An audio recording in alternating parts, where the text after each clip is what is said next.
Bueno, boas tardes, bos días. Aquí estamos xa pola tarde, xa son as 7 da tarde. Bueno, benvidos, antes de nada, benvidos a todos a esta segunda sesión do segundo Congreso Internacional de Acción Humanitaria e Cooperación para o Desenvolvimento que tivemos o gusto o placer de organizar e de desenvolver ao longo destes 4 días. Eu, sin máis dilación, eu son, como estades vendo na pantalla, son Celso Cancela Outeda, son profesor da Universidade de Vigo, son profesor de Ciencia Política e da Administración Pública. Bueno, pues estou encantado de poder participar neste fantástico evento que o CESPE e o IGADI puxeron en marcha con moito traballo. E, bueno, sin máis preámbulo, pois imos a ir debullando as 4 presentacións que temos previstas e que nos van a permitir seguir falando, porque esta é unha segunda sesión sobre dereitos humanos. Na anterior falamos da violencia nas escolas, falamos da arquitectura como instrumento para a construcción da paz, falamos da violencia que exercen actores non estatais, falamos dese escenario neoliberal que parece que concibe os dereitos humanos como unha especie de bens de consumo. Falamos dunha serie, en definitiva, de cuestións das que agora seguramente teremos ocasión de seguir afondando. Entón, vamos a facelo como xa quedou indicado, respetando escrupulosamente os tempos de 20 minutos, 5 minutos antes do remate, os ponentes, os palestrantes, indicareilles que lles quedan 5 minutos e vamos a comezar seguindo a orde que está establecida no programa. Vamos a comezar coa presentación da ponencia A resignación do humano, dignidade e cultura dos dereitos humanos no contexto contemporáneo, que será a cargo de Aline Vicentín Vilas-Boas, que el é doutora en Educación pola Pontificia Universidade Católica de Paraná. Ten feito tamén unha estancia de doutoral no Instituto de Educación da Universidade de Lisboa. É mestre en Dereito Internacional e mestre en Estudos Internacionais polo Instituto de Altos Estudos Internacionais de Xenebra na Suiza e ao mesmo tempo tamén é graduado en Relacións Internacionais e licenciada en Pedagogía pola Pontificia Universidade Católica de Sao Paulo. Tamén intervirá nesta sesión, debaixo deste mesmo título, Alexis Vicentín Vilas-Boas, profesor e investigador principal e coordinador executivo do Centro de Investigación en Teoloxía e Estudios de Religión da Universidade Católica Portuguesa en Lisboa. Libre docente con habilitación en ética e linguaxe teolóxica pola Pontificia Universidade Católica de Sao Paulo, posdoutorando en Teoloxía pola Universidade Gregoriana en Roma e doutor en Teoloxía pola Universidade Pontificia Católica de Río e mestre, finalmente, en Teoloxía. Bueno, sin máis preámbulos, cedo a palabra entón a Aline e a Alex para que, durante 20 minutos nos expoñan a súa ponencia. Adiante, cando queirades. Muchas gracias, profesor Celso. Es un honor estar con ustedes. Eu aqui estou a falar junto com a Aline, mas nesse horário um de nós tem que dar banho na miúda e coisas do gênero. Então, eu faço a exposição e depois a Aline interage também. São reflexões que compartilhamos de perspectivas e, portanto, aqui dá para fazer com essa logística precária, mas eficiente. Eu vou, então, partilhar um conjunto muito breve de slides, apenas para ilustrar nossa reflexão. E queria, então, apontar aqui para alguns elementos que refletimos sobre essa questão da ressignificação. É evidente que é apenas uma aproximação entre tantas outras que podem ser feitas, mas aqui com algum conceito que possa nos ajudar a lidar com o desafio da ressignificação, pensando um contexto contemporâneo. Nomeadamente, ao falarmos em contexto contemporâneo, nós estamos aqui, penso que é a hora que eu vou fazer a apresentação.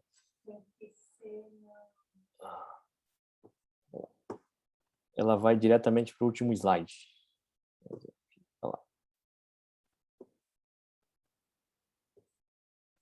Qualquer problema técnico.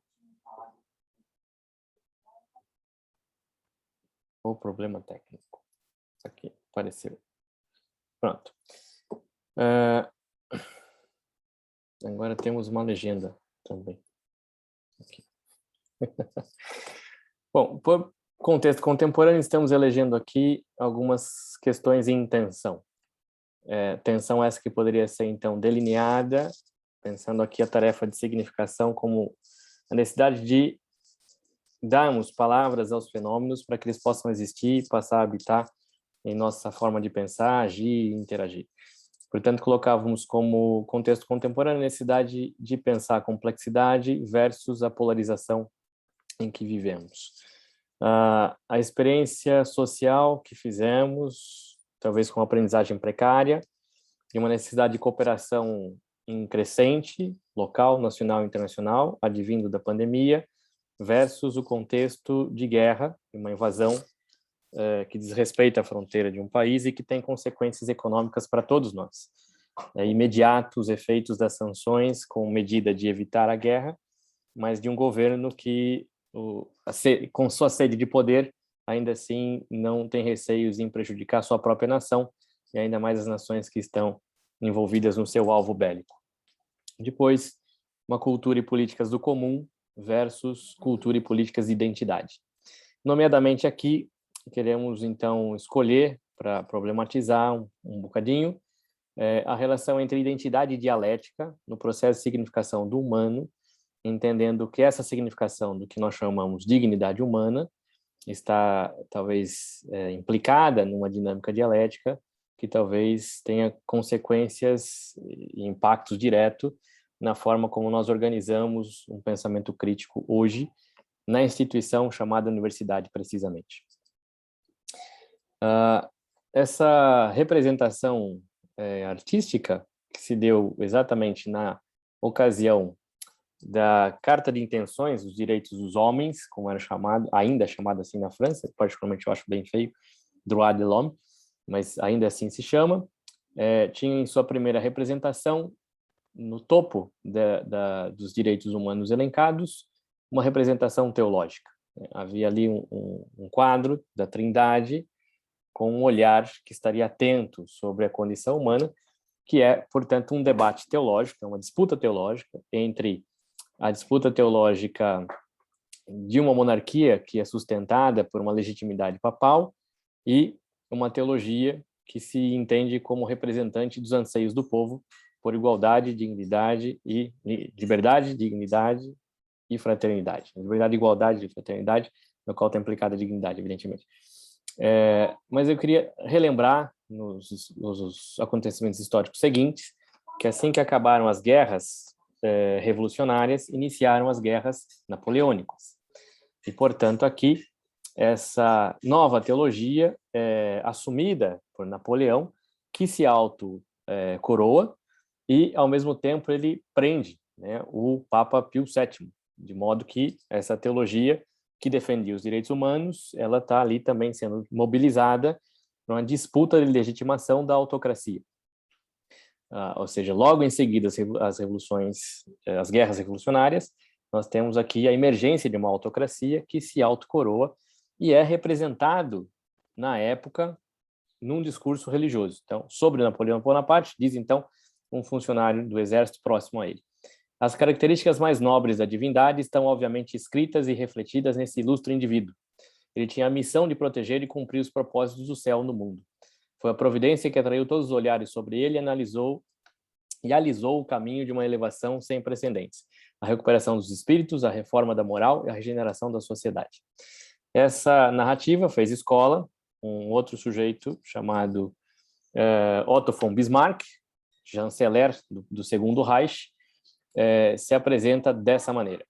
Não entendo como se pode viver em uma sociedade bem regulada e cumprir seus deveres para consigo mesmo e para com os outros, sem a crença em uma religião revelada, um Deus cuja vontade é para o bem, um juiz supremo e uma vida futura. Se eu não fosse um cristão firmemente convicto, se não possuísse o admirável apoio da religião, jamais teria sido o chanceler que você conhece.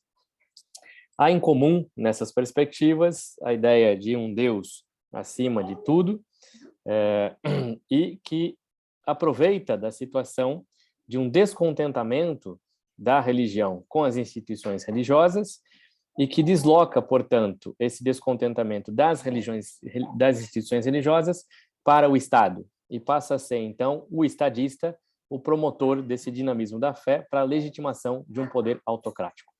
Longe disso estar desativado, nós estamos exatamente vivenciando isso no contexto da guerra com a Rússia, mas também numa guerra branda, no sentido de que não é uma guerra que temos bombardeamentos efetivos, diretos, mas no Brasil se vive exatamente a mesma lógica de um representante da nação assumir para si a tarefa de ser um promotor da fé, dado o descontentamento das instituições religiosas com o contexto em que se vive. Nesse sentido específico, a nossa crítica aqui, ela incide sobre a maneira como nós estabelecemos uma lógica identitária de uma significação teológica da dignidade humana, que passa pela dinâmica de uma estrutura dialética, portanto, de superação do outro para a implementação de um projeto que tem origens apologéticas, ou seja, a dialética aparece no Ocidente como um debate entre católicos e protestantes, no qual, a priori, cada um dos polos já se entendem como certos, sendo impossível o convencimento de que o outro, sendo impossível eu ser convencido pelo outro de que eu estou errado. Nesse sentido, a dinâmica dialética, ela é útil quando você tem um governo que não quer diálogo, portanto, não havendo diálogo, a única forma é contestar o poder. Entretanto, após o estabelecimento de um regime democrático, a dialética parece ser bastante insuficiente, porque ela entra numa dinâmica de nós versus eles. E, portanto, uma adesão muito próxima de ideias para que possa haver unidade de ação. Nesse sentido, as agendas globais elas foram pensadas como uma agenda cronológica, inclusive alguns vão chamar isso de modelo de calendário de Natal, né? Você tem, como calendário de Natal, você tem as tarefas a serem feitas, como se fosse uma agenda a ser executada, o que supõe uma unidade de ação que não necessariamente existe. Um calendário cronológico, para ser executado sem empecilhos, implicaria que nós tivéssemos a vontade política sólida, consolidada e coesa para que bastasse o tempo a fim de nós pudéssemos resolver os conflitos. Assim foi, então, com os objetivos do milênio, que não se cumpriram, e que o Ban Ki-moon, ao final de 2015, ele diz, olha, nós sabemos o que fazer, o que falta é vontade política.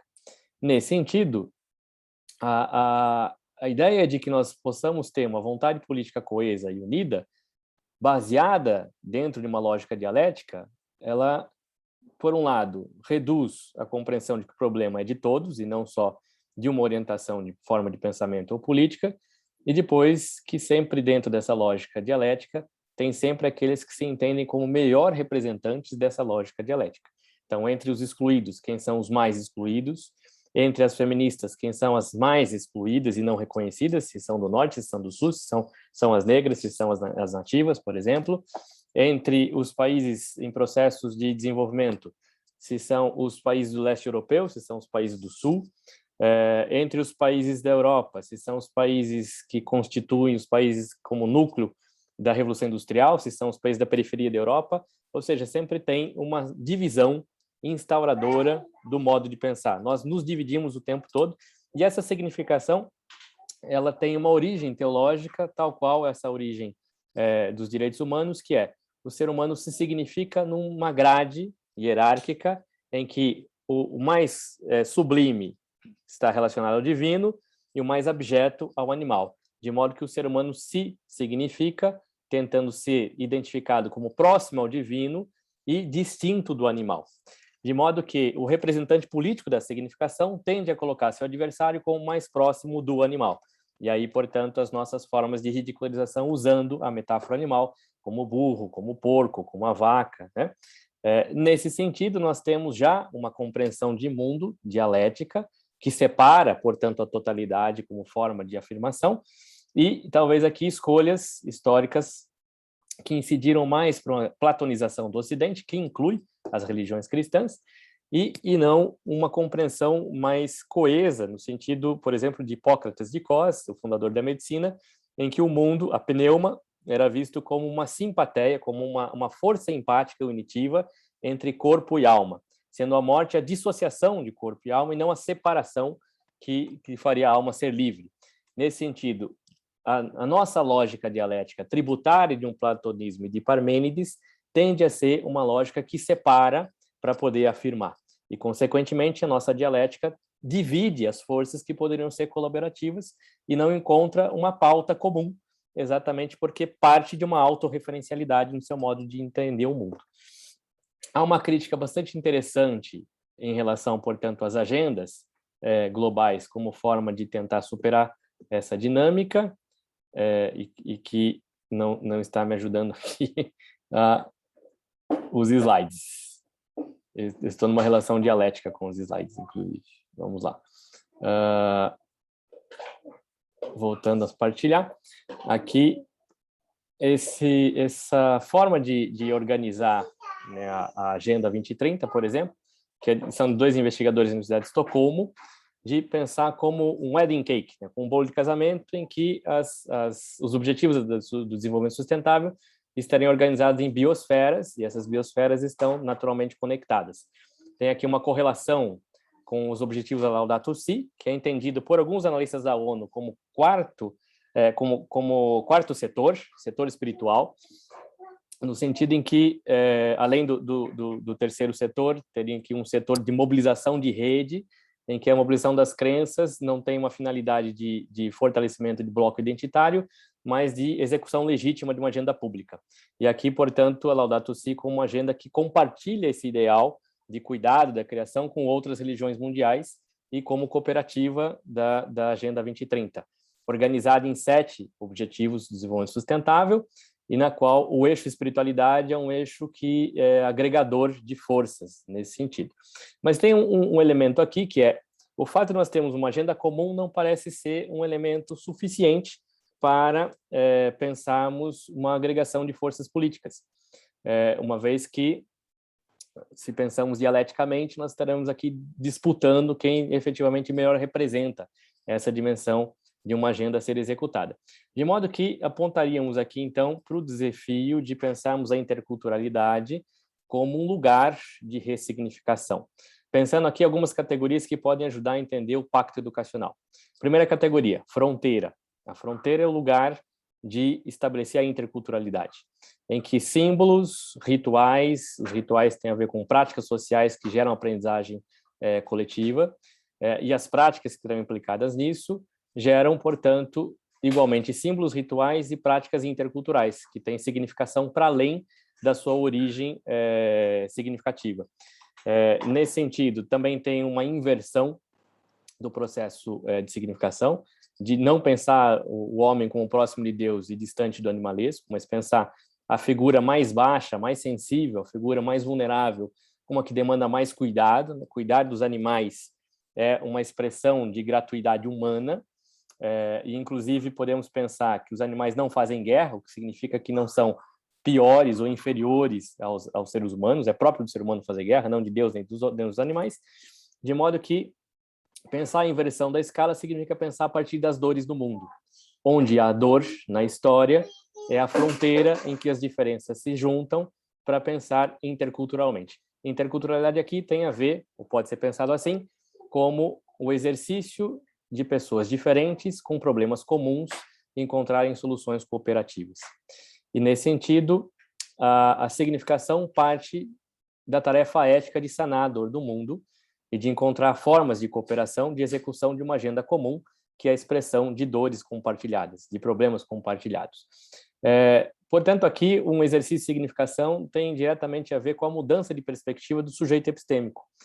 Enquanto nós mantemos uma referência muito identitária e autorreferencial no nosso modo de pensar, nós mal conseguimos dialogar um bloco com o outro dentro da universidade. Quem dirá, mantemos então essa visão idealista, o idealismo é próprio da lógica identitária, e o idealismo é próprio do romantismo, de julgar que a mera exposição de ideias seria suficiente para a transformação de uma sociedade. Nesse sentido, nada dispensa o diálogo com o outro, o diálogo com os possíveis, é verdade, tem alguns que não são possíveis, mas mesmo entre os diálogos possíveis, entre pessoas diferentes, temos indisposição para que esses diálogos aconteçam. Volto a dizer, os blocos entre as universidades não dialogam entre si. Se nós, que estamos num espaço como esse, supostamente disponível ao diálogo, temos essa dificuldade, quanto mais a sociedade civil, que não tem ferramentas para poder ter um diálogo sincero em função de ações cooperativas, e não de quem tem maior razão nesse processo. Nesse sentido, então, para nós, a questão da interculturalidade como modo de construção de uma consciência de execução comum, de uma agenda comum, passa pela superação de uma visão dialética de mundo. Isso não significa que não há conflitos políticos, isso não significa que não há opção pelos mais pobres ou pelos mais necessitados, muito pelo contrário, essa opção é fundante da inversão da escala de significação, mas ela estabelece que há um conflito muito maior do que uma bipolaridade, e sim uma multipolaridade que, por vezes, funciona dentro da lógica da negociação política e não obedecendo uma agenda ideológica. Portanto, aqui põe-se em questão a própria instituição política. Nesse sentido, a universidade é o lugar da produção de políticas para que os políticos assumam essas políticas, e não exatamente uma instituição que apoia a instituição política diretamente. Há aqui, portanto, um espaço em que o diálogo é mais favorável, entendendo que a política não é bem o lugar do diálogo, mas da disputa, efetivamente. De modo que, então, o espaço universitário qualifica a nossa cultura política interculturalmente, aproximando diferenças para pensar desafios comuns. Em linhas muito gerais, faltando aqui 2 minutos, quase, um pouquinho menos de 2 minutos, basicamente a nossa questão é que essa lógica de mobilizar crenças, sobretudo religiosas, para estabelecer um dispositivo que reativa traumas históricos, ela parece ser muito mais eficaz do que a nossa precária percepção dialética de um superar o outro. É comum a gente ouvir na universidade dizer, tal autor foi superado, né? Tal autor já não é significativo para tal questão. De modo que isso é uma lógica bem diferente da tradição, que tende a, usando uma expressão de São Francisco, sentado em cima dos gigantes, enxergamos mais longe.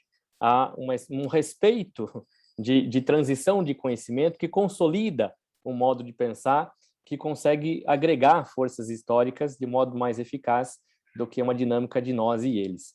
Nesse sentido, o fato de nós termos, desde a emergência da modernidade, essas teologias políticas que mobilizam crenças religiosas contra os processos de transformação contra-hegemônicos e de reconhecimento da dignidade das minorias, indica que somos ainda bastante precários nossa percepção de crítica, que tende a ser a crítica do outro e menos uma autocrítica. A interculturalidade pressupõe necessariamente uma autocrítica, que é o espaço em que o outro pode habitar no diálogo. Portanto, muito obrigado, espero que a gente possa fazer uma conversa. É difícil a gente validar conhecimento na área de humanidades, porque a gente não vende isso para a indústria farmacêutica, a gente não cria patente para a indústria de materiais, e, portanto, é só nesses debates que a gente vai sentir se as coisas podem funcionar melhor ou não. Eventualmente, na interlocução, eu vou estar com a Aninha, e a Aline assume a dinâmica aqui, porque também está participando aqui do lado. Muitíssimo obrigado. Obrigado, profesor Vilas-Boas, por la magnífica exposición, por ese recorrido histórico que nos levou dende as guerras revolucionarias ata pasando por as napoleónicas, e de chegar a efectivamente a abrir creo que senón que abre unha nova ollada, unha nova visión sobre como artellar esta multipolaridade, como superar esas lógicas autorreferenciais, esas divisións e fragmentacións que constantemente creamos, non? Despois, se hai ocasión, pues me gustaría comentar, pois, se pudera afondar, pero deixámoslo para o debate, algo máis no fondo a crítica, non, aos ODS, non, que apuntou algo, non, que se concibe como unha especie de calendario isto de Natal, non, que un vai seleccionando según pero deixámoslo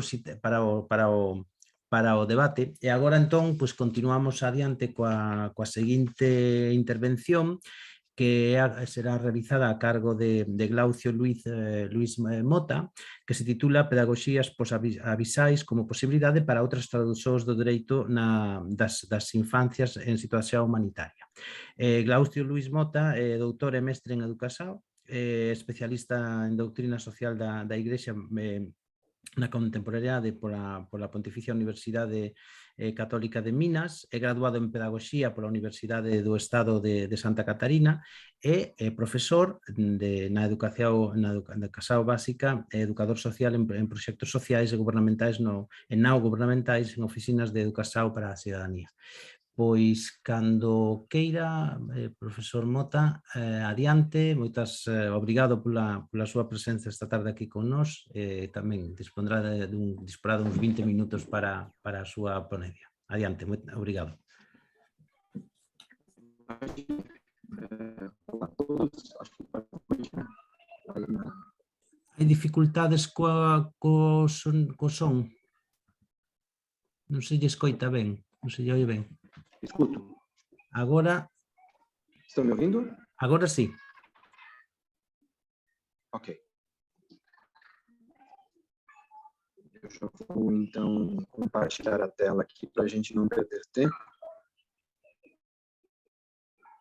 Mais uma vez, boa tarde a todos. Agora que escutam... Tem um problema com os seus microfones, nós não estamos a ouvi-lo bem.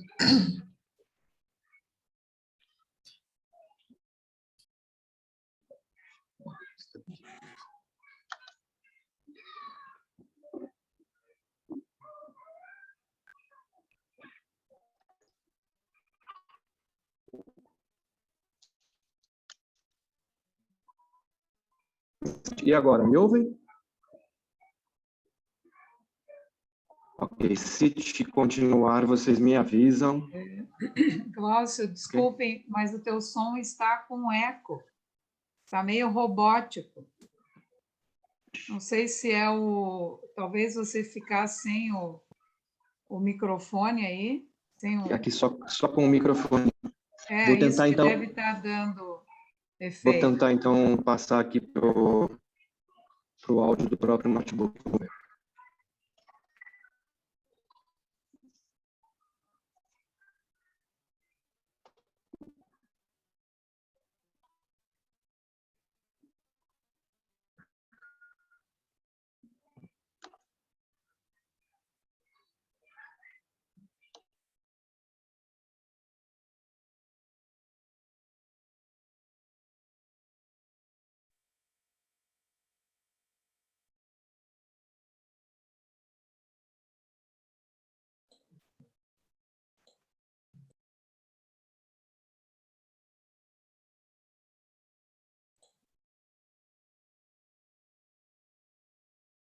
Está mudo, Glaucio.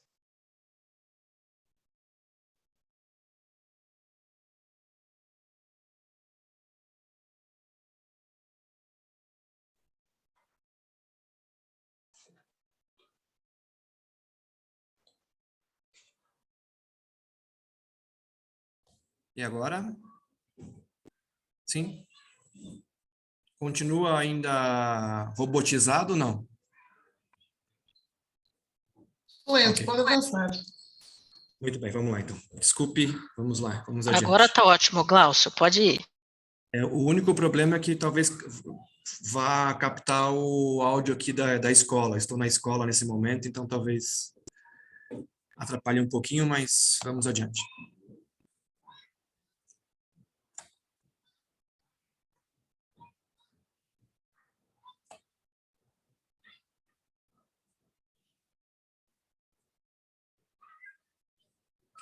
Aparece a tela aí para vocês? Sim, só colocar em modo apresentação. Uhum.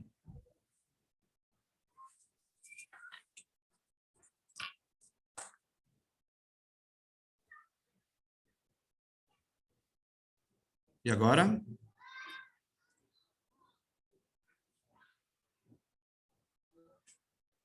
Se quiser colocar em modo de apresentação, tem que sair da apresentação e voltar a entrar. Ou seja, tem que deixar de partilhar para depois voltar a entrar, senão não consegue.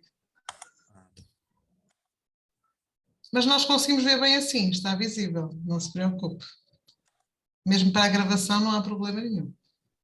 Posso deixar assim, então? Claro que sim. Ok.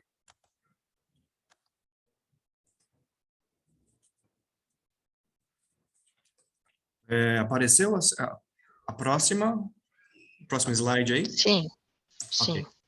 Vamos lá, então. Desculpem aí os contratempos. Eles sempre aparecem, sempre nos atrapalham. Então, mais uma vez aí, agradeço pela oportunidade a toda a comissão organizadora desse congresso, de modo especial a professora Ana Maria Aing, aí, que fez esse convite, para poder compartilhar com vocês um pouco dos meus estudos, da minha pesquisa, em torno da educação em direitos humanos, com um aporte nas pedagogias pós-abissais, com um aporte em vários autores, mas de modo especial também nesses autores que discutem a descolonização do currículo. Então, eu vou transitar um pouco por esses temas e autores com o pano de fundo das traduções interculturais, buscar outras traduções do direito das infâncias, sobretudo as infâncias em situação humanitária. Então, é um pouco dessa fala aí que eu vou tentar aqui fazer com vocês. Então, trazendo um pouco do contexto, né, eu falo a partir de uma realidade que é a realidade brasileira. A minha pesquisa ela é muito focada nessa realidade, sobretudo a construção da minha tese, que eu defendi aí há poucos meses, ela fala a partir principalmente do lugar aí do estado de São Paulo, da cidade de São Paulo, principalmente, da zona leste de São Paulo. A minha pesquisa ela foi situada, né, fala a partir desse lugar. Essa realidade brasileira que atualmente os seus riscos sociais, né, essa realidade social, ela de novo volta, né, a um contexto aí que não era visto há mais de 10 anos em termos de complexidade, né, principalmente ainda mais complexificada com a pandemia, né, do Covid-19, ou seja, a gente pode dizer que a gente vive, né, há sempre esse contexto, mas ela é potencializada nesse momento histórico, né, que a gente pode chamar de crise humanitária. A gente tem desinvestimentos em políticas sociais, sobretudo já há algum tempo, mas esses desinvestimentos eles são ampliados, sobretudo a partir de 2016. Nós vivemos nesse momento agora uma insegurança alimentar ainda maior, práticas questionáveis, né, nesse momento equiparadas, né, por muitos aí autores, cientistas políticos, enfim, críticos, né, a práticas governamentais, principalmente do governo federal, equiparadas à necropolítica, que é esse conceito do Achille Mbembe, né, e também podemos dizer assim que é um cenário, né, dessas novas guerras, né, dessas novíssimas guerras, e por que não também, até podemos utilizar o conceito de Gessé de Souza, também um cenário que é consequência de uma guerra híbrida da qual o Brasil sofre. No El País, em 2019, já no primeiro ano do governo federal, numa das suas reportagens, falava justamente disso, né, do quanto que o governo federal se utiliza, né, de determinadas políticas que, de alguma forma, colocam em xeque o direito, sobretudo, né? Estabelecem cortes de aceitabilidade para tirar uma vida. instaurando regimes de medo e precariedade. É o que a gente vive nesse momento, é o que fala, né, essa reportagem. Quando o funcionamento do Estado escancara a necropolítica como regime de governo das populações, passamos a descrever a desordem como emergência, conflito armado ou crise humanitária. Isso na reportagem, né, de 2019 do El País. A verdade é que as táticas de exclusão e perseguição já estavam instauradas muito antes de nomeá-las pelos vocábulos do horror. Consequências essas, né, que também são vividas por outros países, mas de modo específico aqui falando do Brasil, consequências de um Estado, né, de uma nação que se constrói a partir da colonização, da escravidão, que reflete nas relações sociais até hoje, né? Então, é um país no qual defender os direitos humanos é extremamente arriscado, assim como em outros, né? Mas aqui falando especificamente do Brasil, eu sou aí um pesquisador e faço muito pouco, né? A gente aí também, muitos também acho que se encaixam um pouco nesse tipo, né, de militante aí das causas de direitos humanos. A gente participa de alguma forma das mobilizações, apoia os movimentos sociais, mas existem aqueles que estão aí na linha de frente e que inclusive são até assassinados, né, quando defendem os direitos humanos, como é o caso da Marielle Franco, né? Até hoje ainda não respondida a pergunta, né, quem mandou matar Marielle Franco. Ou então esses militantes aí, esses grandes defensores, como é o caso do padre Júlio Lancelotti também, que faz um trabalho excelente aí com a situação, com a população em situação de rua, mas que constantemente tem sua vida ameaçada. Então a gente tem um contexto brasileiro que a gente pode dizer aí de crise humanitária, né, desigualdades extremas,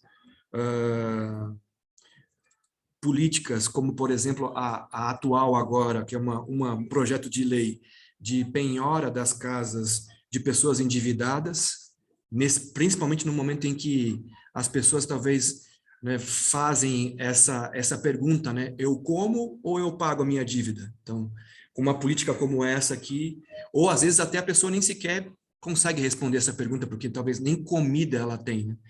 E então a sucessiva violação e retirada de direitos, né, que é comparável aí com a necropolítica. E a gente tem aí uma situação de insegurança alimentar gravíssima que a gente vive nesse momento. 20,5% da população não tem acesso a alimentos em quantidade suficiente. E isso dados da Rede Brasileira de Pesquisa em Soberania e Segurança Alimentar e Nutricional. E também, atualmente, o ano passado estivemos com 15% de desemprego, né? Uma taxa de desemprego que chegou a 15%, atualmente está em 10,5%, mas a média, né, o rendimento médio do trabalhador aí caiu 8%, devido aos altos preços dos produtos de alimentação, também do combustível, que de certa forma também ajuda a regular esses altíssimos preços. Então a gente vive um momento assim gravíssimo e que essa situação chegou a esse ponto, segundo o Gessé de Souza, por conta de que o Brasil sofre uma guerra híbrida, né? A guerra híbrida, ela pode ser tanto bélica, né? O professor Alex também falou um pouco sobre isso, né? Mas também pode ser indireta, né? Como interesses exteriores, externos, que de certa forma utilizam de estratégias políticas, econômicas, midiáticas, jurídicas, para interferir na soberania do país. Isso vem acontecendo, teve influência dessa guerra híbrida, sobretudo nas eleições, e, segundo o Gessé de Souza, a consequência que vivemos nesse momento é fruto, então, dessas novíssimas guerras, dessa guerra híbrida, e por conta disso, a gente vive, então, uma crise humanitária.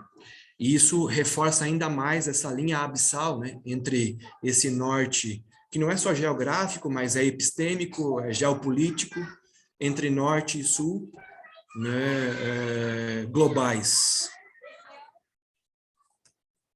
E tudo isso reforça ainda mais a pobreza infantil, né, como a professora Ana Maria Eng falou de manhã, a pobreza, as infâncias, as adolescências, né, elas sofrem fortemente essa consequência dessa realidade. E aí a gente vive também, não somente em países nessas guerras diretas, mas nessa guerra indireta que nós vivemos aqui, as nossas infâncias estão em situação humanitária, né? A infância em situação humanitária, que é esse conceito, né, que a Ana Eng também aprofunda, né, nas suas escritas. E essa situação humanitária, obviamente, agrava a pobreza infantil, né, porque a gente entende que quando um desses direitos, nem que um direito falta, né, a essa população, sobretudo a essa população das infâncias, tem consequências gravíssimas, né?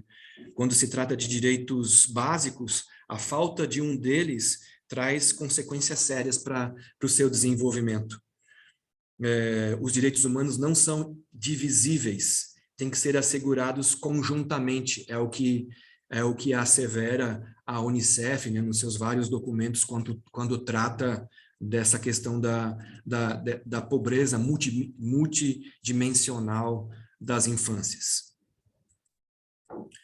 Então, para ir finalizando nessa minha última parte aí da fala aqui, dizer que eu problematizo essa questão, né, desse cenário, né, a partir da educação. Então, eu trago os direitos humanos para esse lugar da educação, sobretudo o currículo, né, o currículo colonizado pela modernidade racional ocidental, né, essa regulação e esse controle do conhecimento e do direito, né, que é perpetrada aí por essa modernidade, por esse tipo de pensamento que o Boaventura de Souza fala que é o pensamento abissal, e aí tornando essa educação como um espaço de formação de jovens empregáveis, né, de mercadoria para o emprego. Então, é o que a gente vê, sobretudo na educação pública, né, este cenário, e que vai sendo reforçada pelas políticas educacionais, como, por exemplo, a política atual do ensino médio, que acaba reforçando um pouco justamente essa ideia de jovens empregáveis e de mercadoria para o emprego. Por mais que você diversifique o currículo, ele ainda é muito focado nessa perspectiva, e por mais que trate de alguma forma, aborde, né, na BNCC, que é a base curricular comum aqui do Brasil, para o ensino médio, especificamente falando, aborde aí outras possibilidades de currículo, de conhecimentos e de culturas, mas ainda é muito focado nessa perspectiva. O que agrava, né, a situação das infâncias e dos adolescentes. E aí, então, o que eu proponho, né, aqui nos meus estudos e nesse debate, é um caminho aqui teórico pós-abissal, né, para a gente poder romper com essa linha abissal aí que controla o conhecimento e o direito numa perspectiva de descolonização do currículo. Então, fazer a denúncia dessa linha abissal, né, dessas desigualdades, dessa regulação e do controle do conhecimento e do direito, ampliando esses conhecimentos, né, numa perspectiva da ecologia dos saberes, né, que Boaventura de Souza Santos também enfatiza, ou seja, o conhecimento não vem somente de um lugar, né, não é só do Ocidente, o conhecimento está em outros lugares, é preciso olhar para essa epistemologia que também vem do sul global, né? Não existe justiça social global sem a justiça cognitiva global. Então, é preciso olhar numa perspectiva das experiências sociais já disponíveis, não somente essas que vêm do Ocidente, ou desses pensamentos hegemônicos, mas também é importante olhar para essas ausências, para essas emergências, das experiências possíveis, né, sociais possíveis, sobretudo dessas que vêm dos movimentos sociais.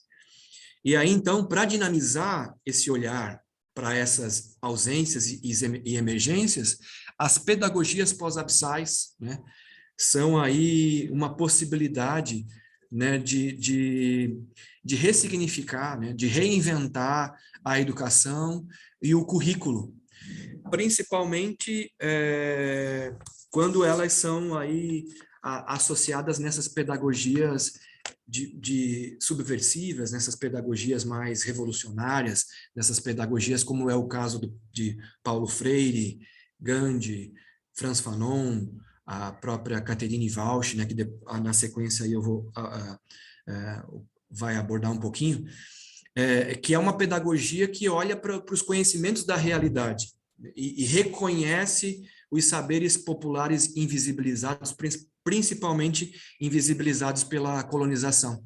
E aí, para dinamizar essa pedagogia, a proposta de uma tradução intercultural. Não é uma tradução só política, mas uma tradução intercultural, que traz uma discussão também crítica em relação ao capitalismo, ao patriarcado, ao colonialismo. E para poder diversificar, para poder fazer uma outra tradução, né, da educação em direitos humanos. Aqui já falei, né, de onde vem esse referencial das pedagogias pós-absais, e aí os direitos humanos aqui como políticas, uma educação em direitos humanos como políticas interculturais, para a gente combater essas novas desigualdades, os ressentimentos, essas políticas que, por vezes, são políticas que não favorecem a interculturalidade. Aqui, rapidamente, né, algumas falas dos jovens que eu entrevistei junto com os colegas do grupo de pesquisa aí que a Ana Maria Aing coordena. Nós fomos até uma unidade social que tem um currículo que tem um enfoque em direitos, né? E lá encontramos gratidão por esse currículo, por outro lado, frustração, o que reforça essa necessidade da reinvenção da emancipação social desses sujeitos, porque esse currículo, por mais que ele tenha um enfoque em direitos, é preciso de outras políticas, de uma intersetorialidade, de uma perspectiva que consiga também, que não responsabilize somente o currículo, é preciso de um cenário de reinvenção também da democracia, para poder romper com essas desigualdades. E aí, então, precisamos, então, como eu falei, da reinvenção da emancipação social, de um olhar subversivo, pluriversal, né, para a educação, para o currículo. E aí eu termino fazendo uma proposição, uma sistematização, não existe nada de novo nessas proposições, mas talvez a novidade seja na sistematização dessa proposição, desses indicativos, né? Que é uma prática frequente da subversividade, da pluriversidade no currículo, uma retomada das linguagens das dignidades humanas, uma atualização dos direitos humanos interculturais, acrescentando a concepção biocêntrica, né, de um olhar para as cosmologias, para a ancestralidade, né, dos povos, uma desconstrução dos mecanismos de ressentimento sobre os direitos humanos, um reforço ou retomada dos aspectos das ancestralidades como fonte educativa, uma transversalização da luta antirracista, do movimento feminista, da luta LGBTQIAP+, no currículo, a denúncia e descolonização dos conteúdos, uma promoção da didática intercultural, pensar um novo modelo socioeconômico, né, para uma reinvenção da democracia, e, por último, pensar uma alternativa, né? Contribuir para uma alternativa para a Declaração Universal dos Direitos Humanos, que tem um enfoque muito universalista e um olhar muito ocidental, e aí pensar, então, uma declaração cosmopolita insurgente dos direitos humanos, né, dos direitos e deveres humanos. Né? Ou seja, pensar traduções outras para uma educação no direito dos direitos humanos, né?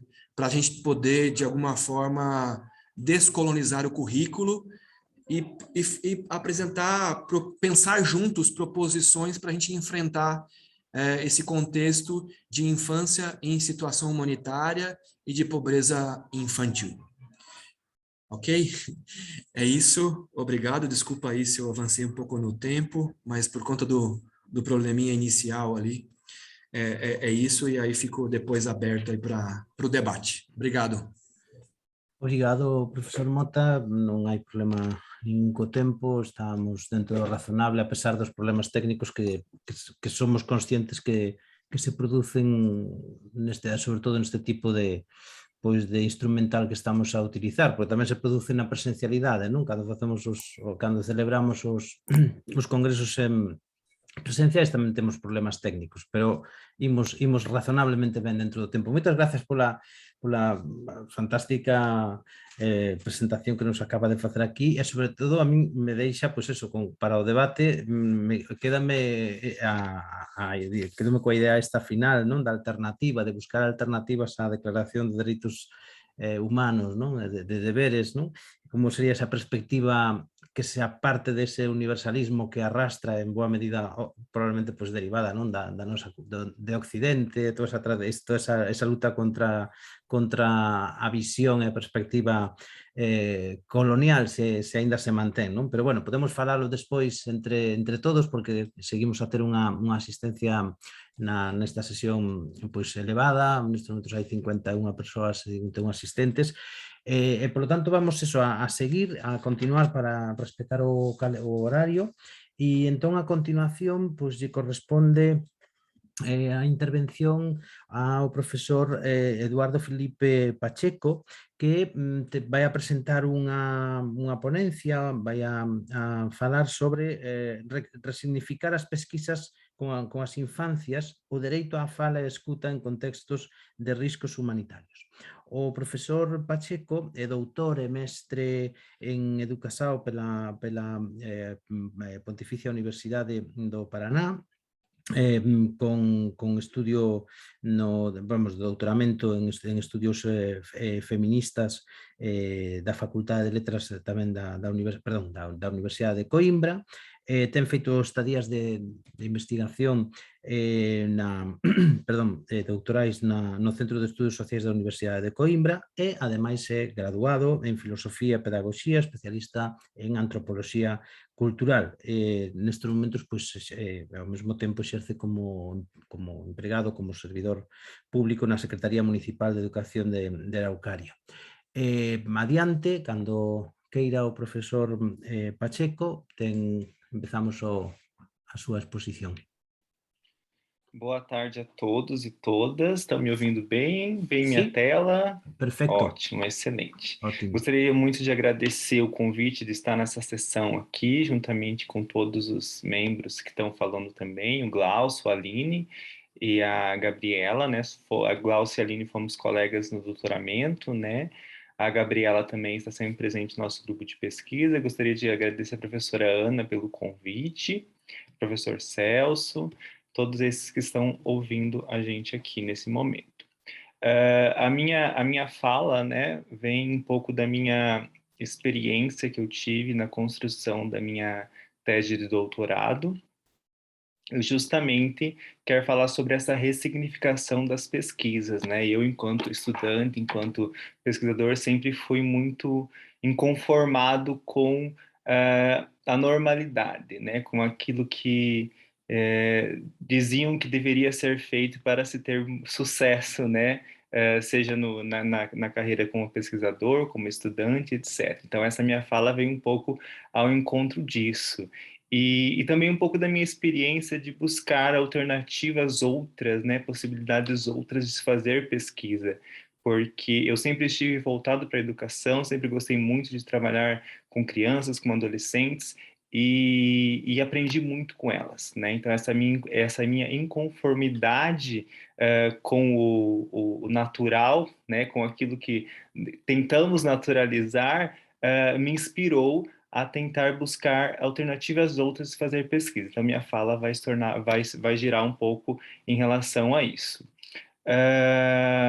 E também, né, justamente por quê? Porque eu, na minha pesquisa de doutorado, juntamente com um grupo de pesquisa, com a orientação da professora Ana, eu trabalhei sobre as violências interseccionais sobre a infância, né?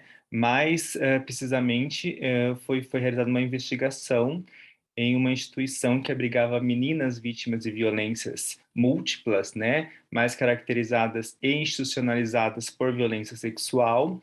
E principalmente aqui no Brasil nós temos uma em voga, né, muito grande, né, a questão do local de fala, né, do lugar, do locus social. Então isso sempre me incomodou muito, né, porque eu, enquanto homem cis heterossexual branco, ia falar de violências múltiplas que são diferentes das violências que eu sofri no meu percurso, né? Então, essa busca por pesquisas outras me fez também procurar alternativas de se fazer pesquisa, e tem muito a ver com essa questão do direito à fala e à escuta nesses contextos de riscos humanitários. Então, nessa minha tentativa de poder falar com e não falar de, vem um pouco essa minha fala. Então, eu vou começar relembrando, né, a questão da própria concepção do conceito do que é ser criança, do que é ser adolescente, né? Da concepção de ser infância. Então, nós sabemos que essa criação, né, do ser infantil nem sempre existiu, né?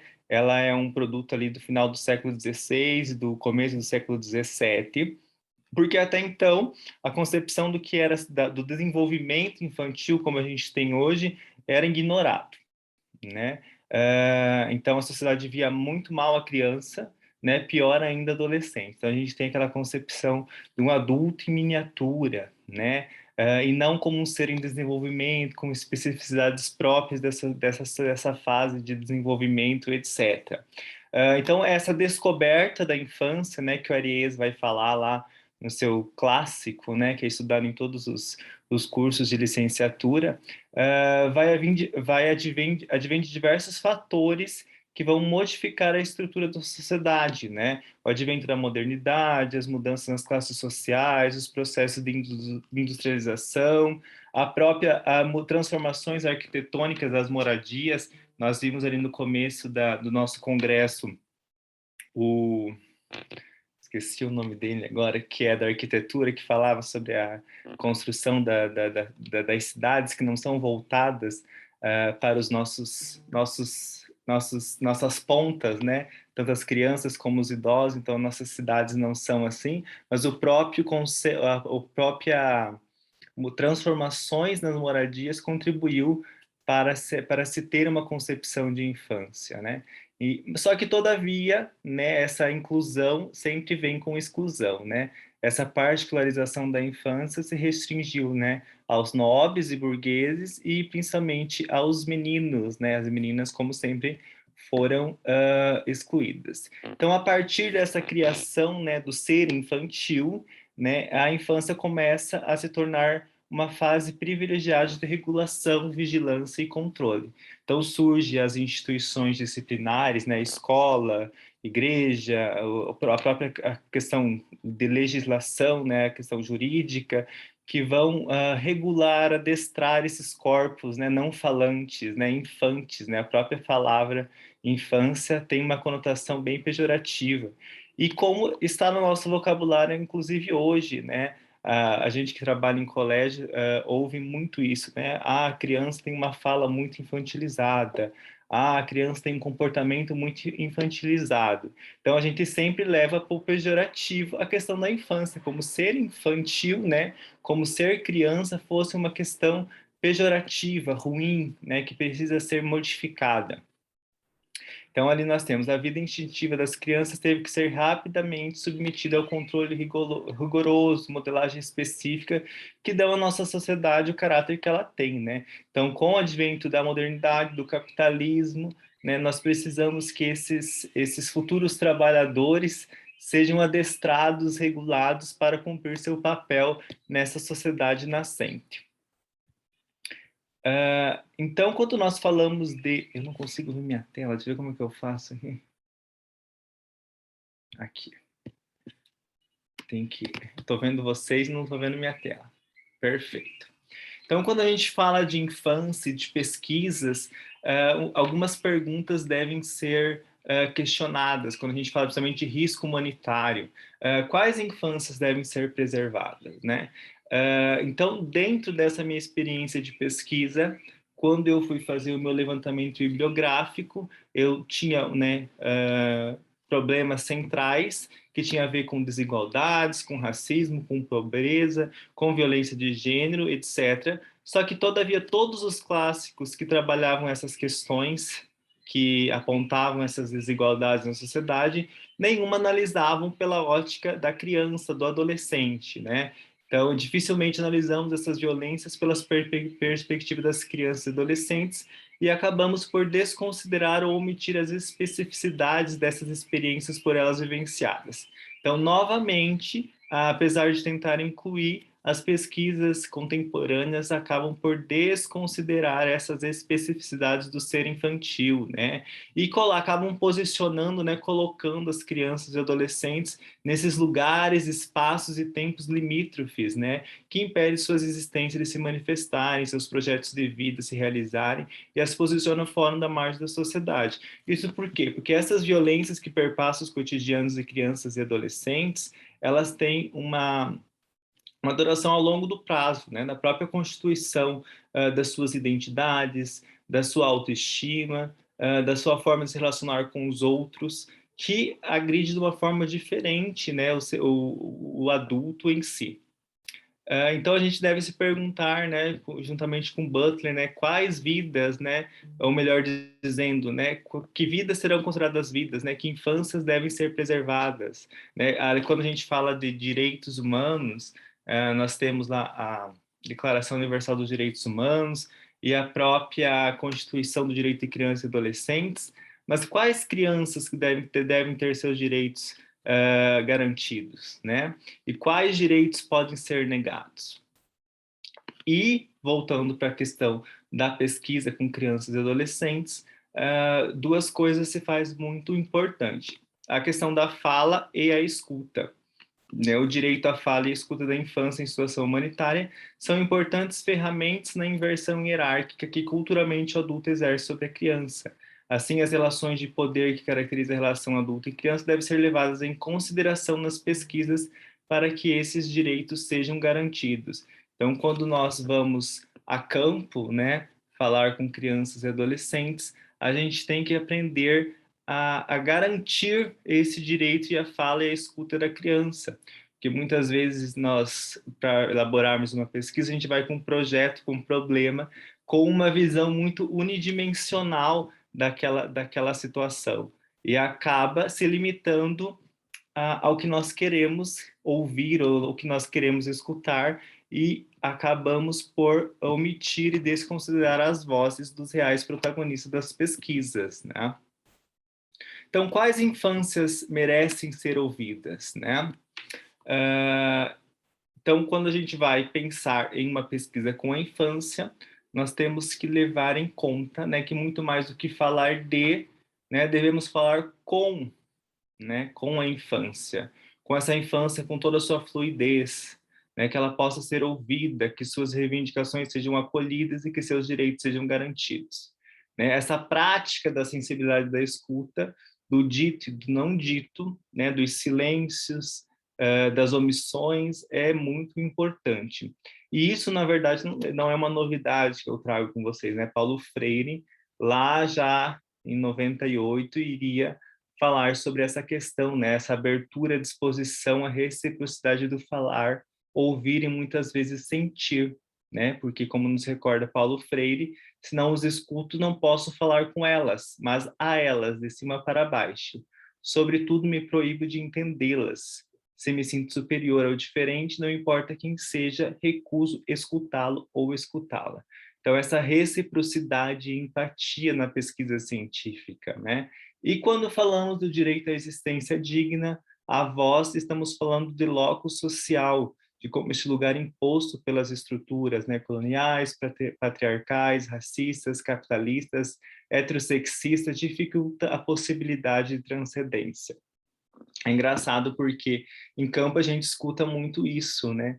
A gente escuta assim, vem um monte de gente de várias áreas fazer pesquisas com a gente, mas no final acaba que toma o nosso tempo e nunca acontece nada de diferente. Nossa vida continua sempre igual, né?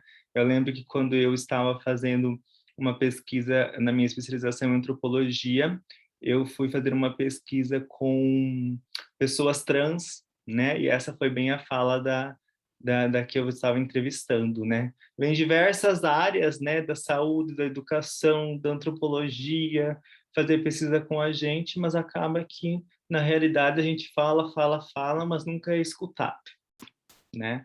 Então, é bem isso. E, nesse sentido, ouvir a criança, né, o adolescente, exige a construção de estratégias de troca, interação, mais do que perguntas e respostas, pelas quais se nega que as crianças constituem significados de forma independente.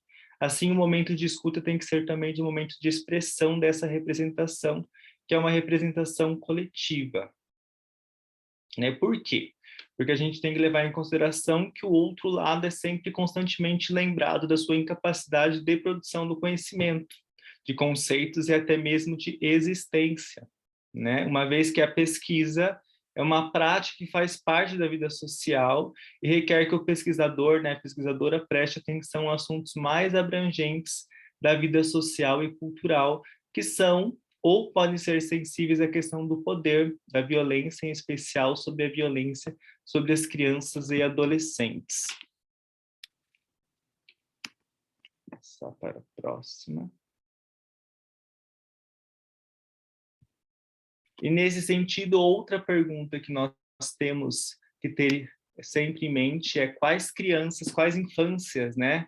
Pode a infância falar? Aqui eu faço um trocadilho com o livro da Spivak, né? Pode o subalterno falar, que novamente vai reiterar essa possibilidade do eu intelectual ser cúmplice na persistência e constituição do outro como sombra do eu.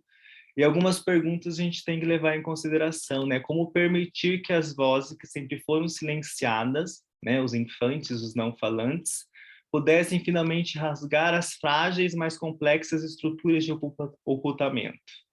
Né? A complexidade da pesquisa com sujeitos em constante modificação exige um interrupto voltar-se a si mesmo do pesquisador. Então, essa importância de romper com essa inflexibilidade, né, dos métodos de pesquisas modernos, né, e voltar-se a si enquanto pesquisador, enquanto pesquisadora, para dar voz e fala a esses sujeitos que foram constantemente ocultados.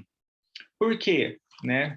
Porque a Guacira Lopes Louro, né, que é uma pesquisadora brasileira, ela já falava lá em 2007, né, que o modo como pesquisamos também, né, as escolhas que a gente faz, as escolhas teóricas, nossas escolhas políticas e afetivas, também vão influenciar na forma como a gente faz pesquisa, né?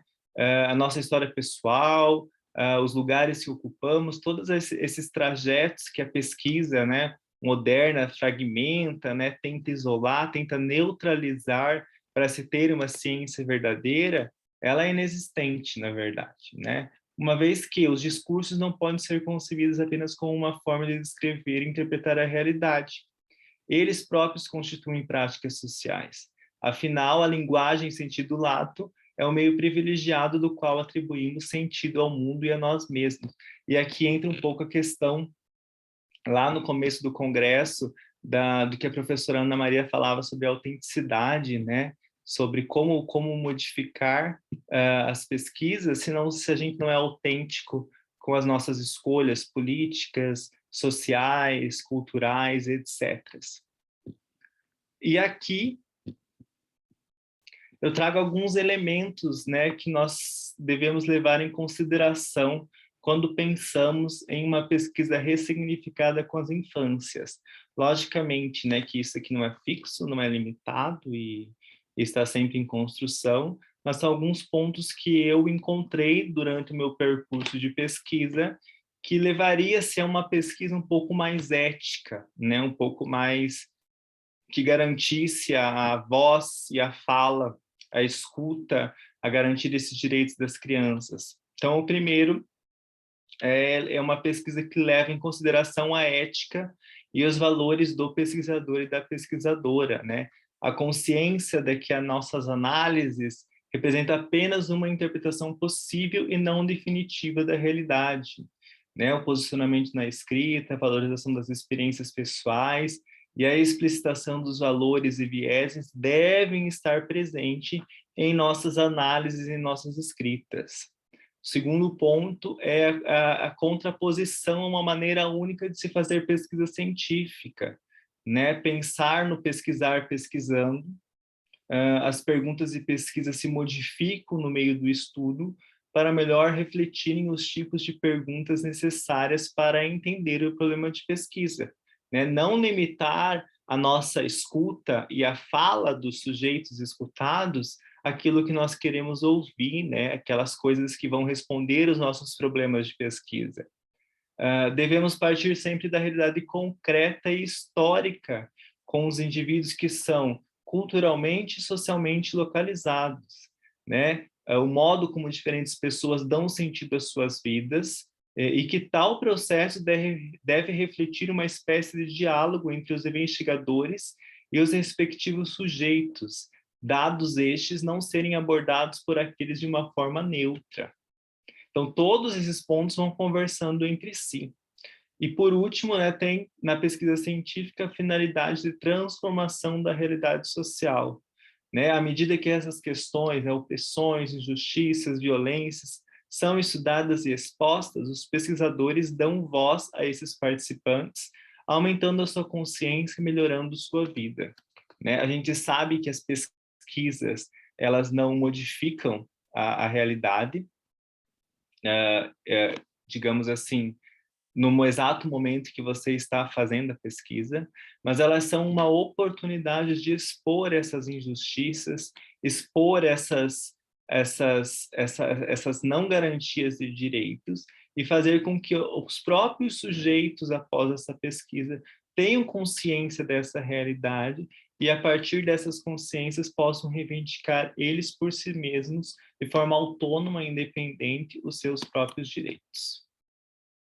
Acredito que é isso, não sei se passei do tempo. Para nada, todo perfecto, dentro do tempo estipulado. Obrigado pola intervención, pola ponencia, e tamén deixamos para continuar adiante co bo ritmo que levamos, pois deixamos, quedan plantexadas aquí unha serie, creo que de desafíos, non? De retos aos pesquisadores que se queiran enfrontar con cuestións relativas á infancia, pero creo que perfectamente ampliables, extrapolables a outros terreos. Esta última cuestión da finalidade, non? Das pesquisas que tamén teñan esa finalidade de transformación social e que contribúan de algún modo a concienciar, non? Aos propios suxeitos sobre os que estamos investigando. Bueno, é unha liña que creo que hai que considerar. Bueno, pois vamos entón a continuar xa para a última das intervencións que compoñen esta segunda sesión sobre os dereitos humanos. Imos darlle a palabra á profesora Gabriela Pozzoli, que é postdoutora en filosofía pola Pontificia Universidade do Paraná, é doutora en educación pola Universidade Federal do Paraná, mestre en tecnoloxía pola Universidade Tecnolóxica Federal do Paraná, especialista en comunicación e semiótica pola Pontificia Universidade Católica do Paraná, graduada en Pedagogía e bacharel en Análise de Sistemas, e pois, actualmente profesora e pesquisadora do programa de ensino nas ciencias da saúde nas facultades de Pequeno Príncipe. E coordina tamén, ademais de toda esta formación, esta trayectoria laboral e profesional, coordinadora do grupo de pesquisa en realidade virtual e game-based learning aplicada a prácticas terapéuticas, educación e saúde. Bueno, pois sen máis presentacións, profesora Pozzoli, cando estime oportuno, pode comezar cos seus 20 minutos. Boa tarde. Boa tarde. Vocês estão visualizando a minha tela cheia? Sim, perfeito, se escuta bem. Muito bem. Então, boa tarde a todos. É um prazer estar com vocês aqui, com a mediação do professor Celso e todos os outros colegas que fazemos parte do grupo de pesquisa em políticas públicas, direitos humanos e formação de professores. Faço parte desse grupo representando a Faculdades Pequeno Príncipe, não tão conhecida, né, como toda a rede aí marista e as universidades católicas, mas aqui no Brasil nós fazemos parte de um grande complexo de saúde e o maior hospital exclusivamente pediátrico do Brasil faz parte do nosso complexo, que é o Hospital Pequeno Príncipe, e somos uma instituição, assim como a PUC Paraná, filantrópica, então temos muitos laços aí em várias frentes de pesquisa e nessa rede de proteção à criança e ao adolescente. E fazendo parte desse grupo aí nos últimos 4 anos, tenho me aproximado bastante dessas discussões, junto com a professora Ana Maria Ainck e todo o grupo, referente aos direitos humanos, né, e essa proteção, a garantia de direitos à infância, não só nesse viés da área da educação, mas também com o nosso olhar aqui no Pequeno Príncipe, também para a área da saúde. Bom, a minha fala aqui é resultado da minha pesquisa do pós-doutorado, né, na área de filosofia, na PUC Paraná, onde eu estudei o transhumanismo. Mesmo sendo um pós-doutorado em filosofia, eu tinha o desejo de fazer uma pesquisa de campo para não ficar apenas, e não que isso não seja importante, abordando as teorias que deram base, claro, a toda a fundamentação teórica da minha pesquisa, mas eu gostaria, já que o meu viés seria olhar para as biotecnologias, de conversar com esses pesquisadores, com cientistas que estão à frente aí dessas descobertas e da aplicação, né, dessas descobertas em biotecnologia. Então, quando eu falo em biotecnologia, é importante a gente entender um cenário bem amplo, porque a biotecnologia envolve, então, essa interseção entre a biologia e a tecnologia, mas tem várias áreas de estudo derivadas, né, e que envolvem várias áreas do saber também. Então, microbiologia, biologia molecular, biologia celular, genética, fisiologia, né, ecologia, botânica, zoologia, tecnologia social, né, envolvendo a bioética, tecnologia social envolvendo o biodireito, bioempreendedorismo, computação, nanotecnologia, vários campos da engenharia, robótica, eletroeletrônica, né, além, para citar, de vários temas que hoje a gente tem ouvido, como inteligência artificial, né, o uso dos grandes bancos de dados aí de genômica para gerar descobertas e deixar esses bancos preservados, né, dentro do seu anonimato, mas usá-los para novas descobertas no campo da saúde, assim como outros temas, né, quando a gente fala em metaverso, o que será que esse metaverso tem a ver quando a gente fala em direitos humanos ou na questão das biotecnologias. E para trazer uma definição da própria ONU, né, do que seria biotecnologia, então biotecnologia significa qualquer aplicação tecnológica que utilize sistemas biológicos, organismos vivos e seus derivados para fabricar ou modificar produtos ou processos para utilização específica.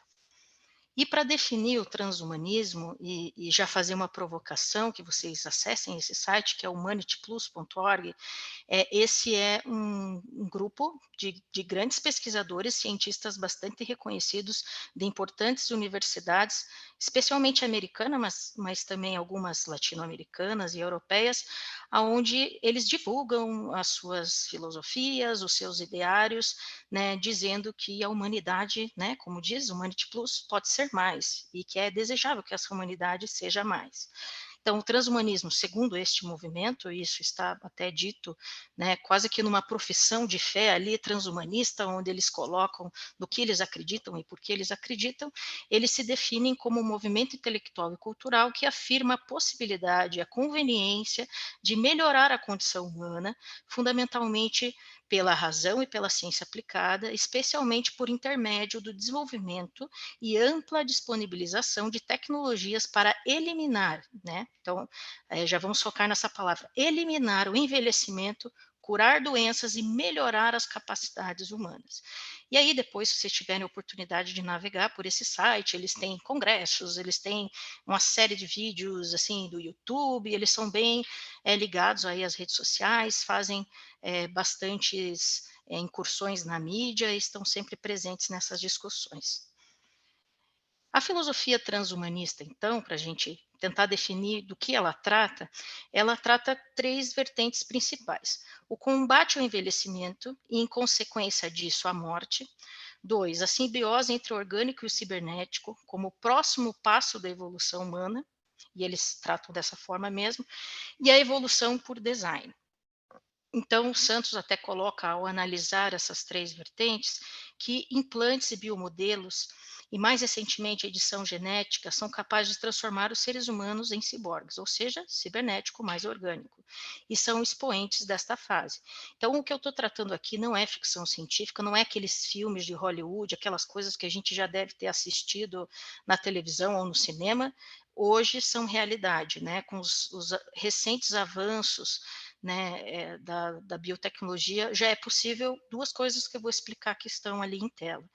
A criogenia, então isso já existe, existem algumas empresas que congelam o corpo humano, e aí grandes milionários que conseguem, né, pagar uma mensalidade altíssima, já estão congelando seus corpos na esperança de que um dia seja possível, né, ressuscitar ou alguma coisa do gênero. Então isso já é uma realidade já há cerca de 6, 7 anos, e com algumas leis adaptadas em alguns países que fazem esse procedimento.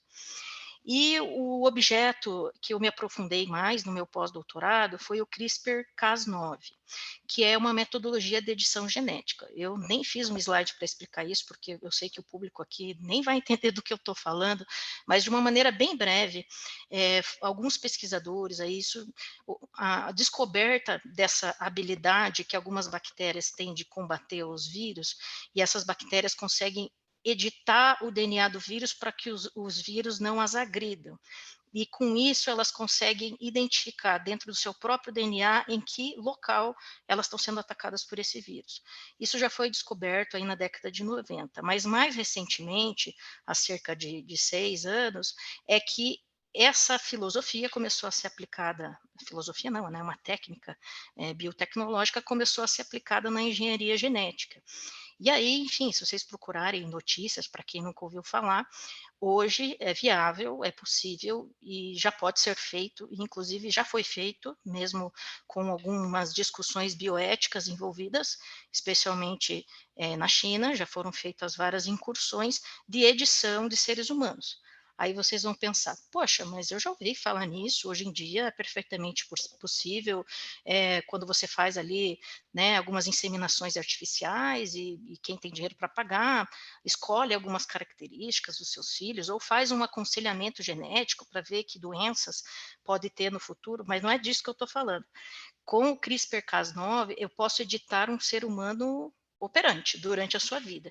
Então, qual é o princípio? Através da renovação celular, né, a biologia celular, ela mostra isso, que o nosso código genético que diz quem nós somos, como cor do cabelo, cor dos olhos, tendências genéticas para algumas doenças, enfim.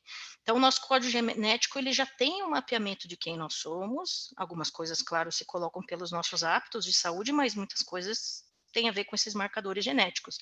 É como se o CRISPR, através, né, a gente conhece todos nós o projeto Genoma, né, foi um grande sucesso ali no final dos anos 90, que legal, mapeamos o genoma humano. Então, através desse conhecimento da engenharia genética, do que nos faz ser quem somos, né? Quais são os genes que definem não só as nossas características estéticas e exteriores, mas nossas características orgânicas e questões de saúde, predisposição para alguns tipos de câncer e outras doenças, por exemplo. Através disso, agora com o CRISPR-Cas9 a gente consegue, entendendo esses marcadores genéticos e onde eles estão, editar esses genes. Então, só para dar um exemplo, seria possível, com uma terapia genética baseada no CRISPR, eu poder mudar a cor do meu olho. Então, eu vou lá, altero o marcador genético, eu quero ter o olho, sei lá, como a Elizabeth Taylor, eu quero ter o olho violeta, e eu vou lá, altero o meu código genético e, através da renovação celular, aos pouquinhos, o meu olho vai mudando de cor até ele ficar da cor desse novo marcador genético. Então, só por isso que eu estou explicando, vocês podem imaginar o perigo que é essa ferramenta em mãos erradas, né? Para continuar, então, na declaração transhumanista, que está nesse site que eu me referi anteriormente, eles têm, então, vários itens, né, daquilo que eles acreditam, daquilo que eles defendem, e eu só coloquei 3 deles para a gente refletir um pouco. Então, a possibilidade de ampliar o potencial humano, superando o envelhecimento, como se o envelhecimento fosse uma coisa tão indesejável que ele precisa ser superado. Então, né, quem sabe o ser humano viver tranquilamente mais de 100 anos, ou talvez até mais, eles colocam lá. As deficiências cognitivas, né, então isso é uma coisa que tem que ser eliminada. O sofrimento involuntário e o nosso confinamento ao planeta Terra. Então, eles veem até essa possibilidade de que, né, não apenas a Terra deve ser explorada ou habitada. Acreditamos também, né, segundo esta declaração, que o potencial da humanidade ainda é praticamente não realizado e há cenários possíveis que levam a condições humanas maravilhosas e extremamente valiosas, e a redução dos riscos existenciais e o desenvolvimento de meios para a preservação da vida e da saúde, o alívio do grave sofrimento, a melhoria da visão e da sabedoria humana devem ser perseguidos como prioridades urgentes e altamente financiados. Então, esse grupo, inclusive, realiza pesquisas para grandes laboratórios, para grandes corporações que têm investido, né, não só na indústria farmacêutica, como toda essa indústria aí da biotecnologia e da engenharia genética.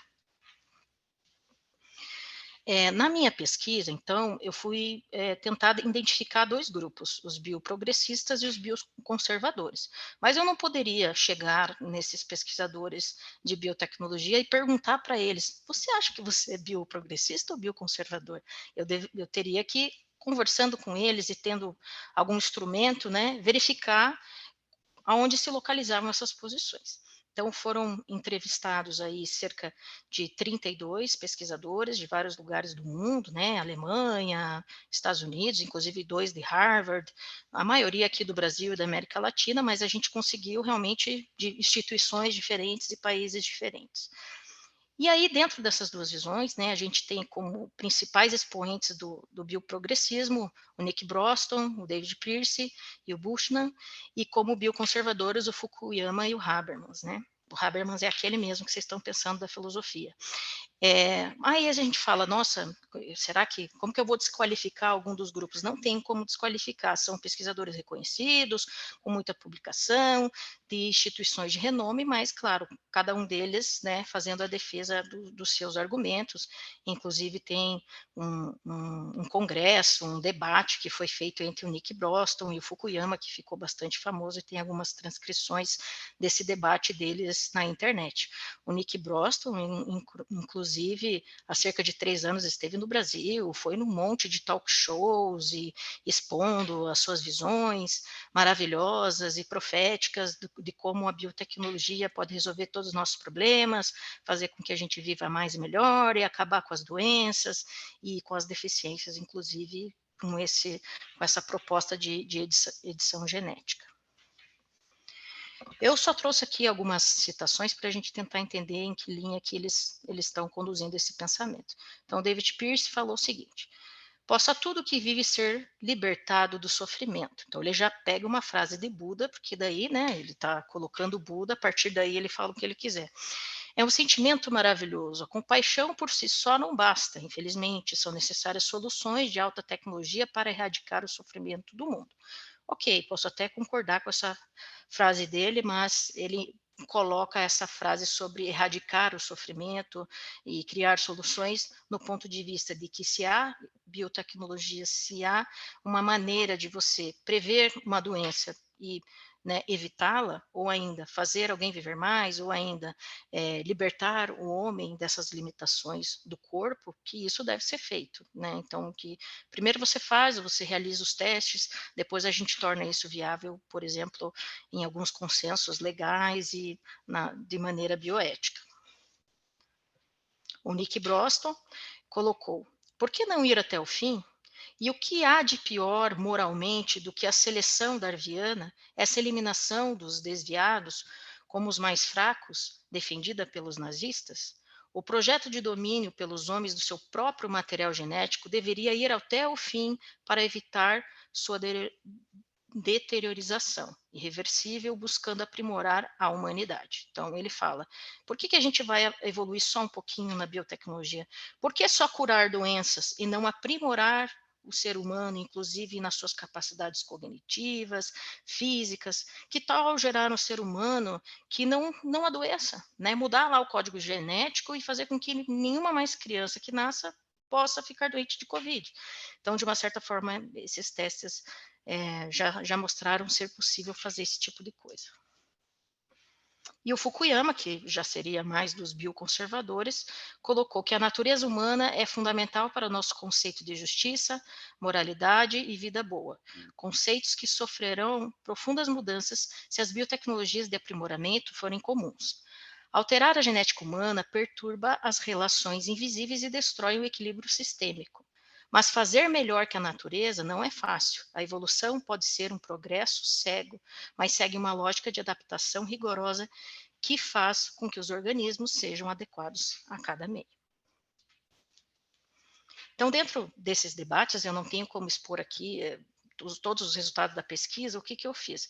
Eu peguei algumas notícias, né, de grandes veículos de imprensa, de revistas como Nature e outras, de pesquisadores na área de engenharia genética, biotecnologia, principalmente ali na fase do Covid, porque a minha análise de dados foi do final de 2019 até ali meados do ano de 2020, então também seria algumas questões aí relativas ao Covid, e perguntava aos pesquisadores se eles concordavam com aquela manipulação genética ou com aquela pesquisa de vacinas da maneira como estava, sendo que em todas elas tinha alguma questão ou bioética, ou de manipulação genética, ou de alguma aprovação legal que ainda estava em trâmite, para dizer assim, vocês acham que essa pesquisa ela precisa ser rapidamente aprovada, ela precisa progredir, pulando algumas etapas ali, pedindo autorizações especiais, mais ou menos nesse sentido. E aí a gente verificou que a maioria desses pesquisadores são mais bioprogressistas do que bioconservadores. Como estava bem ali no momento em que todos nós estávamos esperando uma vacina viável, e a gente sabe que o mundo parou por conta disso, uma das notícias que quase todos eles concordaram era do Colégio Britânico ali de Farmacologia, né, que queria, o Imperial College, queria aprovar uma forma de, com alguns voluntários assinando termos, pudesse injetar o vírus do Covid neles para logo em seguida testar a vacina para ver se a vacina seria efetiva e que se a pessoa aceitasse e assinasse, estaria tudo bem, porque afinal eles estão se voluntariando para uma coisa importante para a humanidade. E quase todos concordaram que isso deveria ser feito. Nos aspectos teóricos, né, eles apresentaram maior concordância com ideias bioconservadoras, mas quando isso ia para alguma notícia, alguma pesquisa mais prática, eles se mostravam um pouco mais bioprogressistas. Então, nessas questões práticas de terapias curativas ou manipulações para melhoramento. E também manifestaram algumas preocupações bioéticas importantes, então, algumas falas que levavam mais para o aspecto bioético, então eles concordavam que os comitês de ética são importantes, que as pesquisas precisam, né, com seres humanos, passar por esses comitês e obter aprovação para daí iniciar as pesquisas, então todos eles também foram concordantes com isso, mas na hora que o olhinho está brilhando ali para fazer um novo experimento de bancada e criar um novo medicamento ou uma nova terapia genética, por vezes eles se mostravam tão entusiasmados que eles acabavam pendendo mais para o bioprogressismo. Então, algumas áreas primordiais dentro dessa reflexão, né, dentro desta ideia, que nos levam a pensar sobre o presente e o futuro da biotecnociência. Então, como ficam as questões bioéticas? Como que estão os comitês de ética das universidades, dos institutos de pesquisa? Eles estão produzindo ciência sobre isso? Eles estão vendo essas evoluções acontecendo e se posicionando com relação a isso? Na questão dos direitos humanos, né? Nós aqui, muitos outros pesquisadores que conhecemos, que estudam sobre isso, a gente entende sobre essas coisas? Isso está nas nossas rodas de conversa?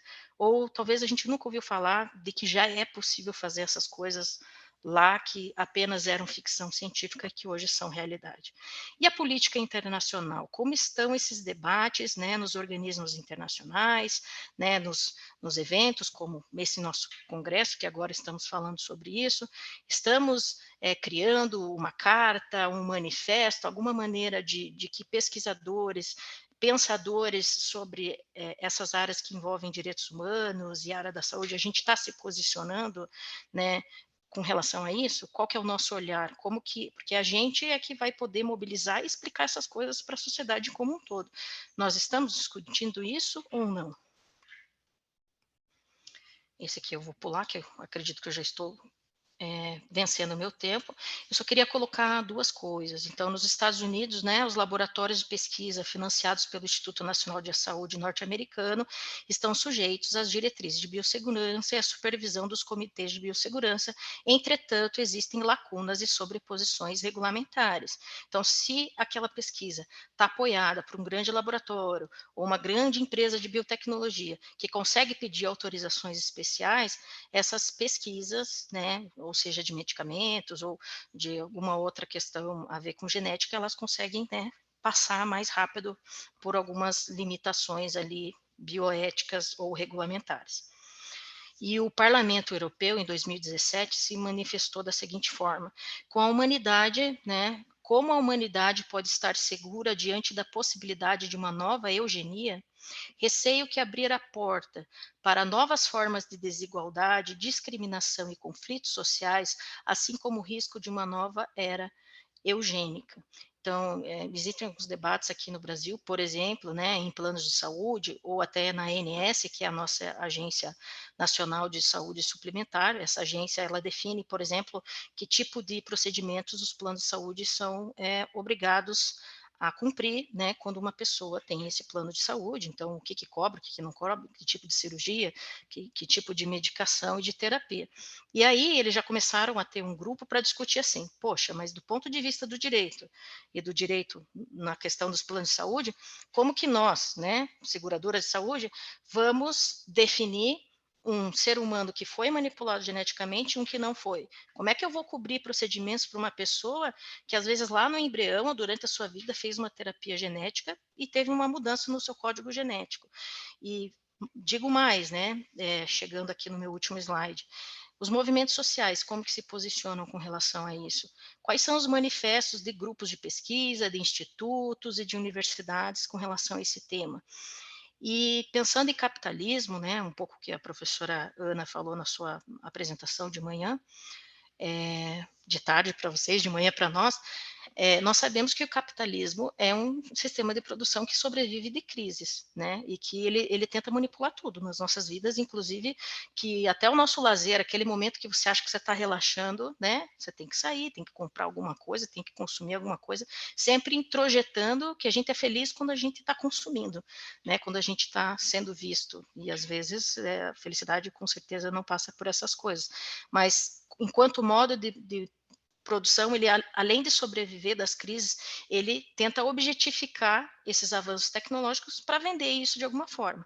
Então, para além das benesses desse modo de produção, né, e as benesses dessa biotecnologia, que possa, claro, oferecer curas a doenças, acho que nenhum de nós vai ser contra uma visão mais branda, né, dentro dessa visão de curativa de tratamento de doenças. Todo mundo quer que se descubra a cura do câncer e uma série de outras coisas.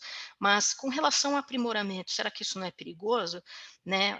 aprimoramento, qual vai ser o limite do aprimoramento? O limite de quem pode pagar, né? Qual que é o limite dessa eugenia? É o que Habermas coloca, né?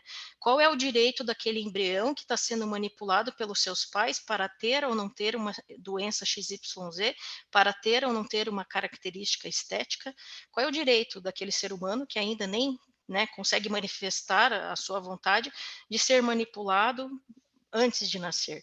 Né? E aí eu queria indicar a leitura deste artigo, muito bom, que está na Revista Brasileira de Direito Civil, em que eles discutem exatamente dentro da lei brasileira quais são as implicações no que eles chamam de pós-humano, que é uma outra teoria que anda junto com o transhumanismo, que não é só o transhumano, mas a gente vai estar caminhando dentro dessas E agora está filosofias se sentindo mais por causa da música.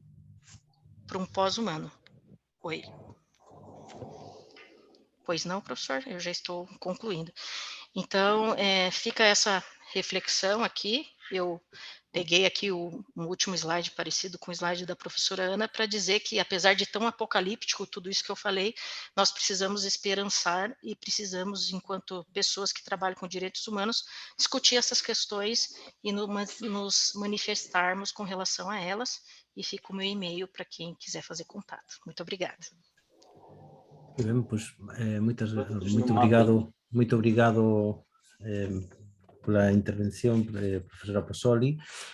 Vamos entón a partir de ahora, Ana, quedamos en que non se grava o apartado do debate. Sí, voy a desconectar la grabación, pero estoy aquí. 30 minutos para el debate, por favor. Vale, perfecto. Entón, como hai, se lles parece, hai unha